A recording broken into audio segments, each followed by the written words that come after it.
Hai, tiga soalan. Tiga soalan. Soalan pertama, pada tahap apa anda berada sekarang ni? Soalan kedua, pada tahap apa anda berada sekarang ni? Soalan ketiga, pada tahap apa anda berada sekarang ni dalam waktu PKP, Perintah Kawalan Pergerakan kerana pandemik COVID-19? Pada tahap apa? Pada tahap apa? Pada tahap apa? Lihat video ini.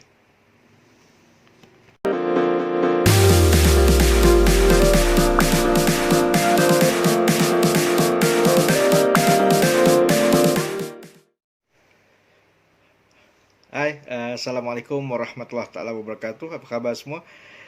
Saya Muhammad Syahriman bin Idris, rakan motivator anda, dan belum mendoakan masing-masing berada dalam keadaan yang baik, sejahtera, cergas akal fikiran, tenang hatinya, sentiasa terukir senyuman tidak hanya di bibir malah juga di hati, dan berpandangan jauh, insya-Allah, yakin dengan takdir dan kuasanya, insya-Allah. Baik, hari ini perkongsian 5 minit daripada Belung, insyaAllah. Dan hari ini kita nak cakap tentang masih lagi topik yang hangat pada waktu ini, COVID-19, Perintah Kawalan Pergerakan, betul? Dan nak kongsikan satu cerita, insyaAllah, sebelum kita mulakan, boleh ya? Nak kongsikan satu cerita tentang seorang teman. Seorang teman yang dalam perjalanan daripada Pasuh nak ke Nitar satu, dan dia bimbang dalam jalanan tu akan ada roadblock, bimbang kalau dia terpaksa patah balik, ada banyak kebimbangan dia. Dan kebimbangan ini membuatkan dia ragu-ragu, dia curiga, dia ada ketakutan untuk meneruskan pergerakan. Sedangkan dalam waktu ini keperluan dia dekat sana tu ada atas sebab kerja. So apa yang berlaku adalah dalam proses bercerita itu, kita bagi peneguhan, kita bagi kemungkinan, kita bagi cara penyelesaian, kita bagi gerak kerjanya bagaimana satu persatu hingga akhirnya menimbulkan satu keberanian untuk dia menempuh perjalanan yang jauh ini. Dan alhamdulillah dia berjaya. Nak ceritanya apa? Kita ada 3 tahap sebenarnya dalam waktu kita nak menyantuni COVID-19 ini. Kita ada 3 tahap yang paling utama. Tahap yang pertama, tahap takut. Ramai orang takut dengan keadaan sekarang ni. Ramai orang merasa bimbang dengan keadaan sekarang. Ramai orang resah, gelisah dengan keadaan yang sekarang ni. Dan perasaan ini membuatkan mereka tidak bertindak. Perasaan ini membuatkan mereka sangat berfikir, hingga kan tindakan itu dikebelakangkan. Tak dibuat apa-apa. Hanya berfikir saja. Itu tahap pertama, tahap ketakutan, fear. Tahap yang kedua adalah tahap learning, pembelajaran. So, semakin lama kita mula belajar. Kita belajar bagaimana untuk kita hidup dalam keadaan PKP. Kita belajar macam mana keadaan kita untuk menjaga diri sendiri agar kita terhindar daripada jangkitan COVID-19. Kita belajar macam mana cara untuk kita hidup dalam keluarga yang terkongkong untuk sepanjang PKP, bertemu dalam ruang lingkup yang sama, sempit ke, luas ke, itulah. Dan kita belajar bagaimana untuk survive. Dan kita belajar ada banyak perkara yang kita belajar tentang takdir Allah Subhanahu Wa Taala. Kita belajar tentang ibrahnya, kita belajar tentang hikmahnya. Dan kita ada di antara kita ni yang mula mengakui bahawasanya dia tidak akan dapat buat apa-apa sekalipun tanpa restu daripada Allah Subhanahu Wa Taala. Dan dia kena berserah kepadanya. Kita belajar. Dan tahap yang ketiga, tahap yang paling tinggi sekali adalah tahap growth.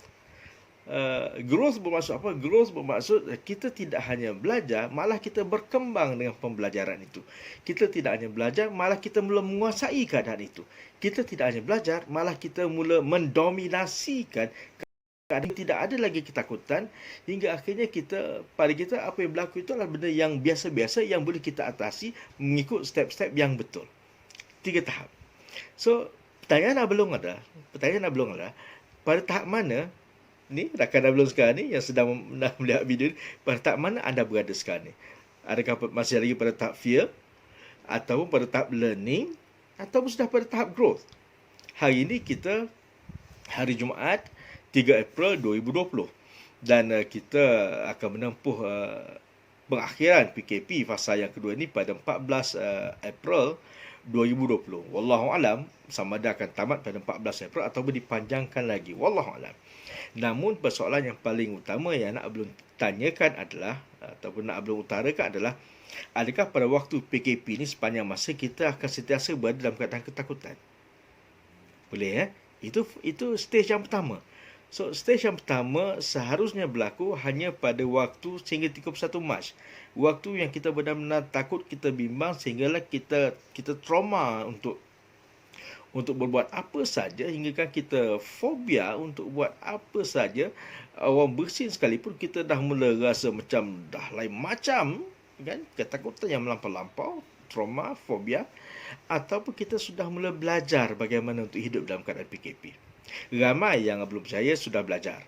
Okay? Kita mula belajar bila kita keluar kita pakai mask, betul? Kalau dulunya kita tak ada kesedaran yang itu, mungkin ada yang tak pakai mask, mungkin ada yang tak pakai glove, okay? Dan kita mula belajar banyak perkara yang kita mula belajar. Bila kita mula belajar, kita dah mula tinggalkan stage ketakutan yang tadi itu. Okay, itu yang baiknya. Dan yang nak belum tekankan adalah kita perlu pergi pada stage growth. Stage growth bagaimana? Stage growth adalah pada waktu yang businessman yang sedang terkesan sekarang ni, terkesan sangat-sangat makcik kiahnya yang jual nasi lemak terkesan sangat-sangat, makcik siahnya yang jual kuih-kuihan terkesan sangat-sangat, ada Ahmadnya yang kontrak muda terkesan sangat-sangat. Ada banyak fenomena yang terkesan dikan sangat-sangat, dan kita sedang belajar wajar untuk kita pergi pada stage yang ketiga, stage growth, iaitu stage yang kita boleh menguasai fenomena yang ada ni. Kita boleh mendominasikan fenomena yang ada sekarang ni, hinggakan kita tidak lagi bimbang, malah kita pergi kepada moving forward. Kita pergi kepada macam mana aku boleh berada di atas arus ombak. I'm surfing the flow, di atas arus ombak, dan kita melayari walau berapa lama sekalipun PKP ini terpaksa berlangsung, kita masih lagi mendominasi, insyaAllah. Itu yang nak kita pergi sekarang. Dan macam mana kita nak pergi pada tahap-tahap yang ni, nanti kan belum kongsikan lagi apa itu ciri-ciri pada tahap fear, apa itu ciri-ciri pada tahap learning, apa pula ciri-ciri pada tahap growth. Okey, kita jumpa. So tunggu, stay tune, dan jangan lupa subscribe video agar sentiasa ada update daripada Abdul, insyaAllah. Baik, jumpa lagi. Assalamualaikum warahmatullahi taala wabarakatuh. Saya Muhammad Syahrir, rakan motivator anda, dan hari ini kita sign out dulu. Bye.